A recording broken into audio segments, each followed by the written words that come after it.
No doubt about that. And you can see here the last 10 games, 2-8. The goal differential, the shot differential, there are no good numbers, really, when you're 2-8. And, Billy, we were watching, as we were getting ready for the show, we were going through what happened last night against the Hawks. And it's a close game, right? It's 2-1, but you're at home. Shouldn't be close. It should not be close. Yeah, they should be able to handle the Chicago Blackhawks, who just made a coaching change, have a younger team, a rebuilding team. But in the end, just the 2 goals, I mean, aside from everything else, the 2 goals were not good goals to give up. I mean, just mistakes that lead to odd man rushes, and then the next thing you know, they score. And the same thing happened in the Seattle game. Yeah, that's true. They blistered Seattle. Yeah. They had no business losing that game. Yeah. There was mental errors. 4 players, Zibanejad, bad turnover. 4 players watching the puck on this goal. Yeah. Who gives up the most odd man rushes in the NHL? The Rangers. The Rangers do. They don't protect the slot. The goaltending has been fine. Shesterkin and and Jonathan Quick for the most part. What has to happen? You hear Kreider, and you also hear from Peter Laviolette. You have to trust your teammate beside you to do their job, and when they're not doing their job, all of a sudden you feel a responsibility. I got to help out into this area, and it just creates more breakdowns. A domino effect. A domino effect. I have to trust you explicitly that you're going to go out and do your job and be on the same page. That's when good teams become great and average teams become good, because you have a belief, and that guy beside me is working so hard. Even if he does make a mistake, that's okay, because the work ethic and intention is there. I don't see that from the New York Rangers. I don't see the intensity, mired and slumped, mental errors time and time again against teams that you should beat. Keandre Miller has struggled mightily throughout the course of this season. It's funny. He turns the puck over that leads to the game-winning goal, and he just looking at the body language. And again, Billy, I'm observing, right? You've been in these situations, when teams are going well, teams are struggling.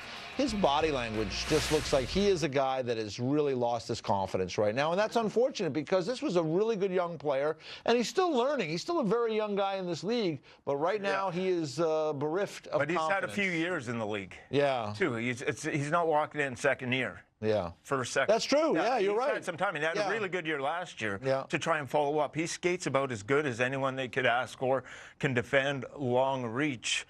How do you lose your confidence, Billy? How does that happen to a player that, again, this was a first-round draft pick. He came in a couple of years ago. He had a really good year last year, a little bit more of a struggle, but he's still learning. How do you just flat-out lose your confidence? That's really hard to explain. How do you lose it? It's just between the ears. There's a big rink out there, but the biggest rink is between your head. And you have to go down and just work on practice and pay attention to the details. And whatever your strong suit is in your game, don't worry about it. It's going to be there. Worry about the other the details. The details, and get into it.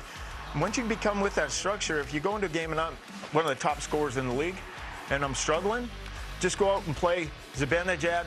I'm going to focus on defense, winning draws, being good in my own zone. All of a sudden, the offensive opportunities come. Keandre Miller, don't worry about pinching down on the boards. Try and be the extra layer up on the attack. Tonight, I'm going to go out and approach this game to be the best defensive defenseman that I can possibly be. And then all of a sudden, everything starts to work. It's no excuse to lose that self-confidence. It should never come into you. As a player, you should always be able to build on your own confidence in different. I guess that's what they say, the process, right? People say it's about the process, right? So maybe that's what it has to go back to, the simple details. And it starts in practice. Yeah. It starts with your routine from your day and go through it. In my morning, afternoon nap or whatever. In the morning, I'd get ready for my pregame skate.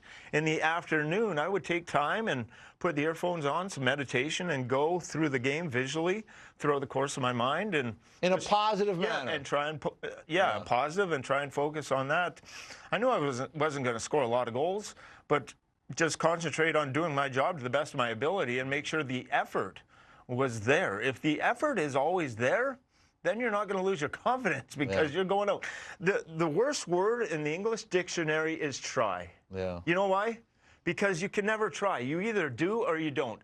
If you're going to try and go to the gym today, either you do or you don't. I'm going to do my best to go to the gym today. That's a better statement. I'm going to try and play my best game this evening. I'm going to do my best to play the best they've seen. Don't try. Yeah. Do. And evaluate. So go back and evaluate. Did I do my best today? Not try my best. Yeah. From the start of the, did I do my best? And you can approach it and look at it and say, okay, that was my best, but there's areas going back that I can look to tweak. Again, now did I do my best again? Tweak it, tweak it. Always approach it as doing your best. That in practice, was I doing my best today? Not trying my best, doing my best. Yeah. And if you approach it like that, you will not lose your confidence. Yeah, so it's been a struggle for the Rangers right now. There's no question about it. 2-8 in the last 10, and guess what's on the schedule coming up? I mean, the Buffalo Sabres. I mean, this could not have ended. This could not have landed at a more perfect time for both these teams, I guess, in a crazy way, because the Sabres have lost, I guess it's 7 in a row now. They blew a 2-goal lead at home last night in losing to the Red Wings, and here they are in Buffalo. Now, the Sabres came into Madison Square Garden and spanked the Rangers about a month ago. Yeah, but they can do that to you. But they can go the other way. But they haven't done it lately, right? And so both these teams, tomorrow night, 7 o'clock, the game is going to be on TNT. Both of these teams have a lot at stake for a game on December the 11th. I mean... and they both have a lot of noise. Yeah, the Rangers that's did right. typical You're because right. of Trouba, but with the Kevin Adams statements the other day, with we have taxes and we don't have palm trees. Yeah, he talked. I guess he was asked about players leaving and getting players to come there, and he talked about trying to be a destination for teams, and it was a longer answer, but. What happened, what came of that in the answer was him saying, well, we don't have palm trees, we have taxes in New York, saying that in some ways it's not a destination. Now, I would say at the end of the day, when you win, you become a destination. Like the Tampa Bay Lightning and then the Florida Panthers more recently. The Florida Panthers were not a destination. And we had palm trees and sand for a long time. Yeah. And you also had last place for a long time. It didn't work. It didn't manage. Those words should have never come out of Kevin Adams. I think, again, he was a bigger comment, right? And he got himself... He made us like that's a little blip of the bigger conversation that got pulled out that attracts our attention and attracts the listener, and it ends up biting him a little bit there. But at the end of the day, the Buffalo Sabres, I mean, they missed the playoffs for, 13, 14 years now. I mean, they got bigger problems there. They've let good players leave and they've ended up going and doing very well. So. But, EJ, this is the youngest team in the NHL. Yeah. What do you expect? Lindy Ruff behind the bench, and you can tell everyone we're going to play a 1-1-3, a 1-2-2 neutral zone. Veteran players will kind of grasp that. You're telling young kids that have just come out of junior hockey or kind of advancing, they're just used to playing one way, and that's with the puck on their stick. Yeah. Now you're trying to play a zone defense, a man-on-man defense, whatever kind of coverage. All of a sudden, there's a lot going on in a young person's brain and a lot of thinking. Yeah. And you have to try and eliminate the thinking. And just, if you're Lindy Ruff, he did say, I have to coach these guys up.